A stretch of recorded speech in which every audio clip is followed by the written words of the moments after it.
Aujourd'hui, je vais vous raconter des histoires vraies, des histoires de burn-out au travail. Première histoire, c'est un chef d'entreprise, patron d'une PME de bâtiment.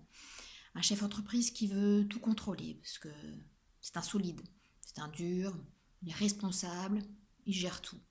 Il a quelques problèmes de trésorerie, de clients qui ne le payent pas, problèmes de personnel, différents problèmes, mais il est solide, il y croit, il gère tout. C'est vraiment un dur. Pour lui, tout va bien. Et il continue, il continue, il continue. Les jours passent, la pression monte, le stress continue. Il travaille 50, 60 heures par semaine. Il n'a plus de week-end, il n'a plus de nuit sereine. C'est boulot, boulot, boulot, non-stop. Mais il va s'en sortir, c'est un winner, il est fort, il va tout gagner. Et puis, un matin, le réveil sonne, impossible de se lever. Il est complètement paralysé. Sur le coup, son entourage imagine que c'est un AVC. Ils appellent les pompiers, ils se demandent ce qui se passe, vraiment panique totale, puisque impossible de bouger aucun membre. Il arrivait encore à parler, mais il était complètement paralysé. Donc je vous laisse imaginer, on l'emmène à l'hôpital, on lui fait tous les examens correspondants, et en fait il s'avère que c'était un burn-out, un épuisement total physique, et son corps a dit stop. Sa tête ne voulait pas lâcher, le corps a dit stop. Il était complètement paralysé. Il a mis un certain temps à s'en remettre. Au niveau neurologique, il n'arrivait plus à compter. Un chef d'entreprise qui n'arrivait plus à compter des additions simples, il ne savait plus les faire. Ça a pris un petit peu de temps, il s'en est heureusement rapidement remis, mais sa vie a été complètement chamboulée. Il a pris conscience parce qu'on a diagnostiqué son état, donc c'était un burn-out. Deuxième exemple, une femme qui gère une équipe dans un service après-vente. Pareil, pression de dingue, elle fait des heures de folie, vraiment à fond, à fond, à fond.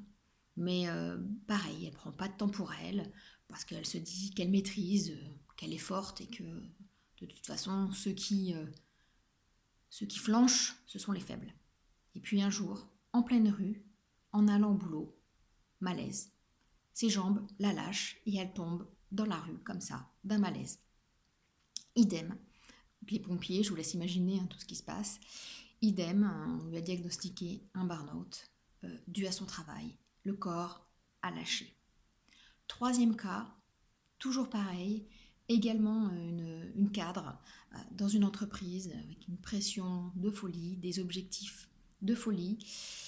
Et pareil, cette cadre très performante, elle a des très très bons résultats, elle est toujours au top, mais des conséquences, elle travaille comme une folle, plus de vie de famille, plus de week-end. Pareil, un jour, elle, c'est son dos qui a lâché.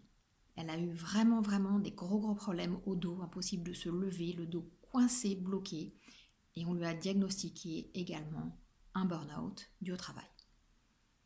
Tous ces exemples pour vous dire que le burn-out, on pense toujours que c'est les autres, que c'est les gens faibles, que on est des winners et que nous on va y arriver. Ça n'arrive qu'aux autres. Moi je contrôle, moi je suis fort, moi ça m'arrivera pas. Moi je peux travailler des heures et des heures dans la semaine, c'est bon, je maîtrise. Eh bien non. Un jour, malheureusement, dans ces cas, le corps lâche. Et après, je vous laisse imaginer les dégâts qui s'en suivent. Donc avant d'en arriver là, bien sûr pour ces personnes, la sophrologie les a aidés ensuite, après le diagnostic du burn-out, à se reconstruire, à retrouver confiance en eux, à retrouver leurs valeurs. Mais je dirais que le mal était fait. Le mieux, c'est de prévenir. Donc en sophrologie, on va apprendre à déconnecter, à faire des temps de pause, à reprendre la notion des valeurs essentielles dans sa vie, et vraiment à prendre du temps pour soi et à se reconnecter à soi. C'est ce qui manque souvent dans ce monde de travail très très oppressant.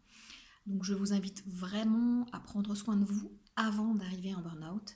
Donc si vous sentez qu'au boulot, il y a beaucoup de pression, que vous faites des heures de folie, que vous n'avez l'impression de ne plus avoir de temps pour vous, que vous dormez mal, que vous êtes tourmenté, même si vous avez l'impression de contrôler, même si vous avez l'impression que ça n'arrive qu'aux autres, je vous invite très fortement à venir en consultation, en sophrologie, pour faire un bilan, pour voir concrètement où vous en êtes par rapport à votre stress et de mettre en place des solutions. C'est vraiment des petits outils simples qui sont à utiliser dans votre quotidien, mais qui vont vraiment changer les choses. Donc je vous invite à venir me consulter, donc Corinne Geoffroy, sophrologue à Poissy, et mon site internet www.harmonie-et-confiance.com. À bientôt.